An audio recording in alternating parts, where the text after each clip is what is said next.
ഞാൻ 10th-ലും +2-ലൊക്കെ പഠിക്കുന്ന ടൈമിൽ ഏതൊരു എക്സാമിന്റെ റിസൾട്ട് വന്നു കഴിഞ്ഞാലും 80% മേലക്ക് എനിക്ക് മാർക്ക് ഉണ്ടാവലുണ്ട്. സംഭവം ശരിയാണ്. ഞാൻ സ്ഥിരമായിട്ട് ക്ലാസ്സിന് പോകലില്ല. ക്ലാസ്സിന് പോയാൽ തന്നെ അത്ര ഫോക്കസ് ചെയ്യലില്ല, വീട്ടിൽ നിന്ന് അധികം പഠിക്കലില്ല. ബട്ട് ഏത് എക്സാമിന്റെ റിസൾട്ട് വന്നു കഴിഞ്ഞാലും ഫുൾ A+ ഇല്ലെങ്കിലും ആ ക്ലാസ്സിൽ എൻ്റെ ക്ലാസ്സിൽ ഏറ്റവും കൂടുതൽ മാർക്ക് കിട്ടിയ കുട്ടികളുടെ കൂട്ടത്തിൽ ഞാൻ ഉണ്ടാവലുണ്ട്. സോ ഇന്നത്തെ വീഡിയോ നിങ്ങൾക്ക് പറഞ്ഞുതരാം എങ്ങനെ സിമ്പിൾ ആയിട്ട് ഏതൊരു എക്സാമും ക്രാക്ക് ചെയ്യാം. ആൻഡ് ഞാൻ ഫോളോ ചെയ്ത് വരുന്ന കുറച്ച് ഈസി ആയിട്ടുള്ള ടിപ്സും. So let's go to the video. ഈ വീഡിയോനെ മെയിൻ ആയിട്ട് 2 പാർട്ടാക്കിയിട്ട് തിരിച്ചുള്ളത്. അതിൽ ഫസ്റ്റ് പാർട്ട് പറയുന്നത് ബിഫോർ എക്സാം, നമ്മൾ എക്സാമിന്റെ മുന്നേ ഈ പഠനവും കാര്യങ്ങളും ആ ടൈമിൽ ഫോളോ ചെയ്യുന്ന കുറച്ച് ടിപ്സും. ആൻഡ് ഡ്യൂറിങ് എക്സാം, നിങ്ങൾ എക്സാം എഴുതുന്ന ടൈമിൽ ആ എക്സാം നല്ല രീതിയിൽ ക്രാക്ക് ചെയ്യാൻ വേണ്ടിയിട്ട് നിങ്ങൾക്ക് യൂസ് ചെയ്യാൻ പറ്റുന്ന ആ ടിപ്സ്, ഫോളോ ചെയ്യാൻ പറ്റുന്ന കാര്യങ്ങൾ. So let's start the first part. First part പറയുന്നത് ബിഫോർ എക്സാം, നിങ്ങൾ എക്സാമിന് മുന്നേ എക്സാമിന് വേണ്ടി പ്രിപ്പയർ ആവുന്ന സമയത്ത് നിങ്ങൾ ഫോളോ ചെയ്യേണ്ട കുറച്ച് സംഭവങ്ങൾ. അതിൽ ഫസ്റ്റത്തെ സംഭവമാണ് ഗെറ്റ് ഇനഫ് സ്ലീപ്പ്. നിങ്ങളിപ്പോൾ ചിന്തിക്കുന്നുണ്ടാവും എക്സാം നല്ല രീതിയിൽ ക്രാക്ക് ചെയ്യണമെന്നുണ്ടെങ്കിൽ നല്ല രീതിയിൽ ഉറങ്ങണമെന്നോ. Yes, sleep is very important. Especially നമ്മളിപ്പോഴത്തെ മോഡേൺ സൊസൈറ്റിയിൽ സ്റ്റുഡൻ്റ് ഒക്കെ തിങ്ക് ചെയ്യണത് നമ്മൾ ഒന്നും കൂടി സ്ലീപ്പ് സാക്രിഫൈസ് ചെയ്തുകൊണ്ട് ഉറങ്ങാതെ ഒന്നും കൂടി നൈറ്റിക്ക് ഇരുന്ന് പഠിച്ചിട്ട് സ്ലീപ്പ് സാക്രിഫൈസ് ചെയ്തുകൊണ്ട് നമ്മൾ എന്ത് സംഭവം ചെയ്തു കഴിഞ്ഞാലും നമുക്കൊരു ബെറ്റർ ഔട്ട്കംസ് ഉണ്ടാക്കിയെടുക്കാൻ പറ്റും. ലൈക്ക് ഓലെങ്ങനെ പഠിച്ചു കഴിഞ്ഞാൽ ഒരു 11 മണി വരെ അല്ലെങ്കിൽ ഒരു 12 മണി വരെ ഇരുന്ന് പഠിക്കും, എന്നിട്ട് രാവിലെ നേരത്തെ എണീക്കും, 4 മണിക്ക് ഇരുന്ന് പഠിക്കും, ഫുൾ പഠിത്തം. ബട്ട് ഇവിടെ എല്ലാവരും മിസ് ചെയ്യുന്ന സംഭവമാണ് നമ്മളൊരു quality of sleep. Quality of sleep ഇല്ലാതെ നമ്മൾ എന്ത് സംഭവം പഠിച്ചു കഴിഞ്ഞാലും അത് നമ്മളെ മെമ്മറിയിൽ സ്റ്റോർ ആവാനോ അല്ലെങ്കിൽ നമ്മളത് പഠിച്ച അതേമാതിരി തന്നെ നമുക്ക് നല്ല രീതിയിൽ എക്സാമിൽ എഴുതാനോ എക്സാമിൽ പെർഫോം ചെയ്യാനോ പറ്റൂല. സോ ഒരു ഫസ്റ്റ് പറഞ്ഞാൽ അല്ലത് ഗെറ്റ് ഇനഫ് സ്ലീപ്പ്. നിങ്ങൾക്ക് ഓരോരുത്തരുടെ ടൈം ഉണ്ടാവുമല്ലോ, 6 hours ആവാം, 7 hours ആവാം, 8 hours ആവാം. അത് നിങ്ങൾ ഓരോ ബയോളജി മനസ്സിലാക്കിയിട്ട് ആ മിനിമം ആ സ്ലീപ്പെങ്കിലും നിങ്ങൾ ഈ എക്സാമിന്റെ മുന്നേ നിങ്ങൾ പഠിക്കുന്ന സമയത്ത് ആ സ്ലീപ്പ് നിങ്ങൾ ഉറങ്ങാൻ നോക്കുക. രണ്ടാമതായിട്ട് നിങ്ങൾ എക്സാമിന് പ്രിപ്പയർ ചെയ്യുമ്പോൾ ഫോളോ ചെയ്യേണ്ട സംഭവമാണ് ഫോളോ 80-20 റൂൾ ഇൻ സ്റ്റഡിയിങ്. അതായത് നിങ്ങൾ ഏതൊരു സംഭവത്തിലും 80% ഔട്ട്കംസ് ഉണ്ടാക്കി തരുന്നത് അവർ 20% കുറച്ച് വർക്ക്സ് ചെയ്യിക്കാരം. ഇപ്പോൾ ഒരു എക്സാമ്പിൾ നമുക്ക് കൂടുതൽ മാർക്ക് ഉണ്ടാക്കി തരിക essay 5 മാർക്കിന്റെ അങ്ങനത്തെ സംഭവങ്ങൾ, അങ്ങനത്തെ അതായത് കൂടുതൽ ആൻസർ ചെയ്താലുള്ള സംഭവങ്ങൾ കഴിക്കാരം. അതിലത്തെ 20% വർക്ക് ആ എക്സാമത്തെ അത് എഴുതി കഴിഞ്ഞാൽ നമുക്ക് ഒന്നും കൂടി 80% നമ്മളെ റിസൾട്ട് എത്തിപ്പറ്റും. അതായത് ഇപ്പോൾ നമ്മൾ ഒരു 10 1 വേർഡ് എഴുതി കഴിയണം, 10 1 വേർഡ് എഴുതുന്നതും ഒരു 2 എസ്സേയും ഒരു 5 മാർക്കിന്റെ എഴുതുന്നതും എഴുതിയേക്കാരം കൂടുതൽ മാർക്ക് കിട്ടുക. ഇവിടെ ക്വാണ്ടിറ്റി ആയിക്കാരം, ബട്ട് ഇവിടെ ക്വാളിറ്റി ആയിക്കാരം. അതാ ഞാൻ പറഞ്ഞത് അവർ 20% വർക്ക് ചെയ്യിക്കാരം നമ്മൾ ആ 80% റിസൾട്ടിലേക്ക് ഔട്ട്കംസിലേക്ക് എത്തിച്ചേരാം. സോ അപ്പൊ അങ്ങനത്തെ ടോപ്പിക്കുകൾ നിങ്ങൾ കുറച്ച് essay അങ്ങനെ കൂടുതൽ മാർക്കിന്റെ ക്വസ്റ്റ്യൻസ് എന്ത് ചെയ്യുക, അതിനെ പ്രയോറിറ്റൈസ് ചെയ്തുകൊണ്ട് അതിനെ ഫോളോ ചെയ്തുകൊണ്ട് കൂടുതൽ അങ്ങനത്തെ സംഭവങ്ങൾ നിങ്ങൾ പഠിക്കാൻ നോക്കുക. അടുത്തായിട്ട് എക്സാമിന് മുന്നേ നിങ്ങൾക്ക് ഫോളോ ചെയ്യാൻ പറ്റുന്ന റൂളാണ് skip the model exams and focus on the final exam. ഞാൻ എപ്പോഴും ഏതൊരു എക്സാമിന്റെ ടൈമിലോ അല്ലെങ്കിൽ ബോർഡ് എക്സാമിന് മുന്നൊക്കെ ഞാൻ യൂസ് ചെയ്യുന്ന സംഭവമാണ്.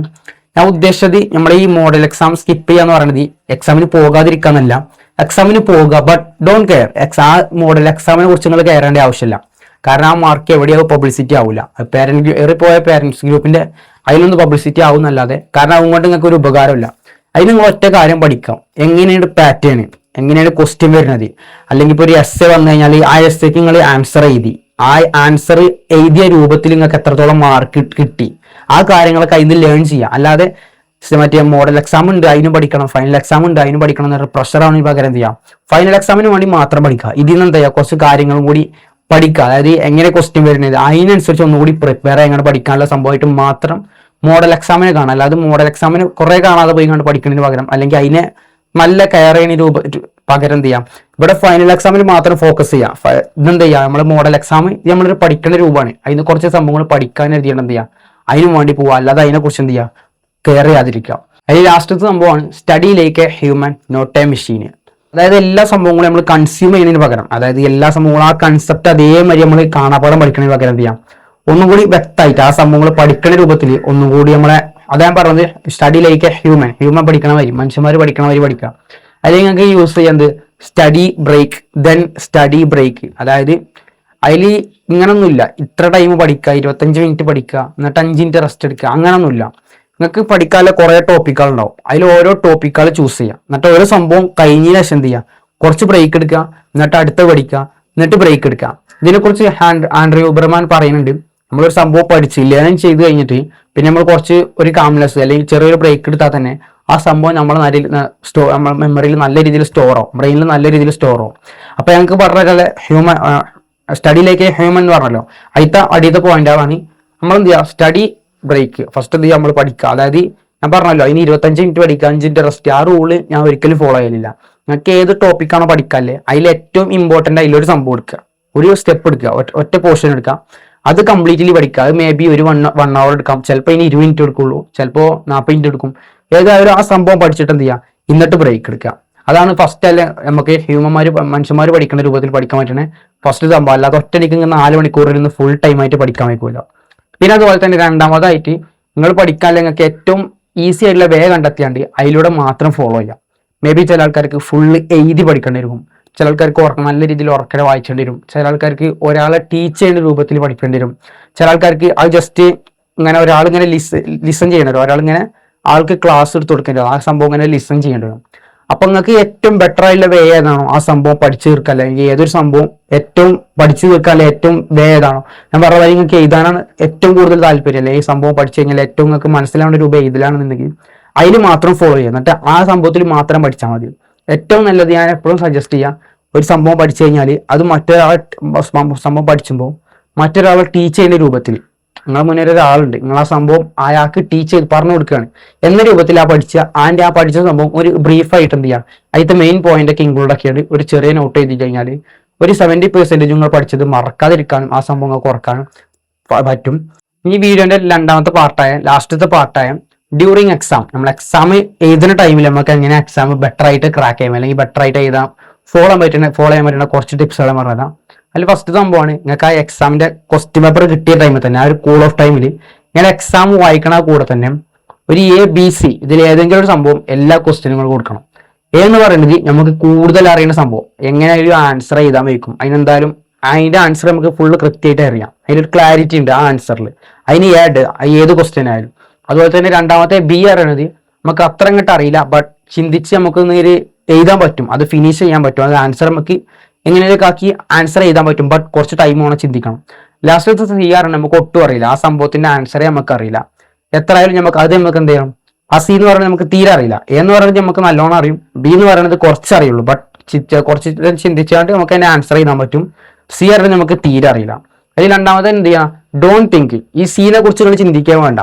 അതായത് ഇപ്പൊ ഒരു എക്സാമ്പിൾ പറയുകയാണെങ്കിൽ 20ാമത്തെ ക്വസ്റ്റ്യൻ, 21ാമത്തെ ക്വസ്റ്റ്യൻ, 22ാമത്തെ ക്വസ്റ്റ്യൻ, അല്ലെങ്കിൽ 20ാമത്തെ ക്വസ്റ്റ്യൻ നിങ്ങൾ A2, 21ാമത്തെ ക്വസ്റ്റ്യൻ നിങ്ങൾ C2, 22ാമത്തെ ക്വസ്റ്റ്യൻ നിങ്ങൾ BU2. ഇപ്പൊ 20 അതിനെ ഏറ്റവും നിങ്ങൾക്ക് കൂടുതൽ അറിയും, അത് എഴുതുക. പിന്നെ 21 അതിനെ കുറിച്ച് എന്ത് ചെയ്യുക, അടുത്തത് എഴുതുക. പിന്നെ C ലാസ്റ്റിക്ക് മാറ്റിക്കാം. അപ്പോൾ ഫസ്റ്റ് A8 ഓപ്ഷൻസ് ക്വസ്റ്റ്യൻസ് മാത്രം എഴുതുക, പിന്നെ B ക്വസ്റ്റ്യൻസ് മാത്രം എഴുതുക, B ഇട്ട ക്വസ്റ്റ്യൻസ് മാത്രം എഴുതുക. പിന്നെ ടൈം ഉണ്ടെങ്കിൽ മാത്രം എന്ത് ചെയ്യുക, ഈ C-നെ കുറിച്ച് കണ്ട് എഴുതാം. അതുപോലെ തന്നെ ഞാൻ നേരത്തെ പറഞ്ഞ മാതിരി എന്ത് ചെയ്യാം, 80-20% ആ റൂള് ഫോളോ ചെയ്യാം. അതായത് നമുക്ക് ഏറ്റവും കൂടുതൽ മാർക്ക് ഉണ്ടാക്കിയ തന്നെ സംഭവങ്ങൾ essay 5 മാർക്കിന്റെ 6 മാർക്കിന്റെ അല്ലെങ്കിൽ 4 മാർക്കിന്റെ 3 ക്വസ്റ്റ്യൻസ് ഒക്കെ ഉണ്ടാവുമല്ലോ, അങ്ങനെ മാർക്ക് ഉണ്ടാക്കി തരുന്ന സംഭവങ്ങൾ ആദ്യം കവർ ചെയ്ത് ആദ്യം എഴുതി പോവുക. ആദ്യം തന്നെ ഇങ്ങനെ വൺ വേർഡ് എഴുതിന് പകരം ഇങ്ങനത്തെ സംഭവങ്ങൾ കൂടുതൽ ആദ്യം എഴുതാം. അതായത് നമുക്ക് കൂടുതൽ മാർക്ക് ഉണ്ടാക്കി തരുന്ന, ഇമ്പാക്ട് ഉണ്ടാക്കി തരുന്ന, റിസൾട്ടിൽ കൂടുതൽ നമുക്ക് മാർക്ക് ഉണ്ടാക്കി തരുന്ന സംഭവങ്ങൾ എഴുതാം. ലാസ്റ്റ് ആയിട്ട് നിങ്ങൾ എക്സാം എഴുതി കഴിഞ്ഞിട്ട് നോക്കേണ്ട സംഭവമാണ് എലോൺ മസ്ക് പറഞ്ഞ മാതിരി നമ്മളെ 100% വർക്ക് ചെയ്യാം. 100% നമുക്ക് എഴുതാൻ വയ്ക്കണ വരെ നമ്മൾ പഠിച്ചിടത്തോളത്തോളം ആ എക്സാം എഴുതാം. ബാക്കി ഫുൾ നമ്മൾ ലക്കിന് വിട്ടുകൊടുക്കണം.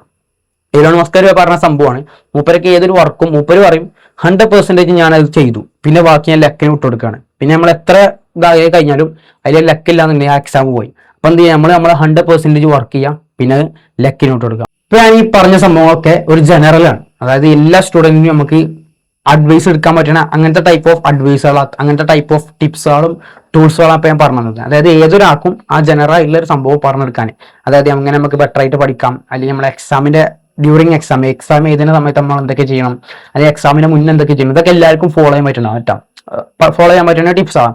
ബട്ട് ഇതിൽ ചിലപ്പോൾ ഒരു ഇൻഡിവിജ്വൽ ആയിട്ട് ചില ആൾക്കാർക്ക് അവര് എത്ര ഫോക്കസ് ചെയ്തിട്ടും അത് മര്യാദയ്ക്ക് പഠിക്കാൻ പറ്റുന്നുണ്ടാവില്ല. ഈ നല്ല രീതിയിൽ പഠിച്ചാൽ തന്നെ അവർക്ക് എക്സാമിന് നല്ല രീതിയിൽ എഴുതിയിട്ടും ആ ഒരു മാർക്കിലേക്ക്, ഉദ്ദേശിച്ച മാർക്കിലേക്ക് ഓലെ എത്തിക്കാൻ പറ്റുന്നുണ്ടാവില്ല. അതായത് ചിലർക്ക് ചില ഇഷ്യൂസ് ഉണ്ടാവും ആ പഠിക്കുന്ന കാര്യത്തിൽ ഫോക്കസ് ചെയ്യാൻ പറ്റുന്നുണ്ടാവും. അങ്ങനെ എന്തെങ്കിലും ഇൻഡിവിജ്വൽ ആയിട്ടുള്ള സംഭവങ്ങൾ ഉണ്ടെന്നുണ്ടെങ്കിൽ എൻ്റെ ഡിസ്ക്രിപ്ഷനിൽ എൻ്റെ വാട്സപ്പ് നമ്പർ കൊടുത്തിട്ടുണ്ട്. അതിൽ നിങ്ങൾക്ക് പേഴ്സണൽ ആയിട്ട് നിങ്ങൾക്ക് എന്തെങ്കിലും ഇങ്ങനെ പഠനപരമായിട്ട് എന്തെങ്കിലും ഫോക്കസ് ചെയ്യാൻ പറ്റാതെ അല്ലെങ്കിൽ എത്ര ചെയ്തിട്ട് നിങ്ങൾക്ക് ആ ഒരു ഉദ്ദേശിച്ച റിസൾട്ടിൽ പറ്റില്ല എന്ന് അങ്ങനെ എന്തെങ്കിലും പ്രോബ്ലം ഉണ്ടെന്ന് നിങ്ങൾക്ക് മെസ്സേജ് അയക്കാം. ഇന്നും കൊണ്ട് പറ്റുന്നതാണെങ്കിൽ ഞാൻ സൊല്യൂഷൻ പ്രൊവൈഡ് ചെയ്യുന്നതായിരിക്കും. So see you in the another video.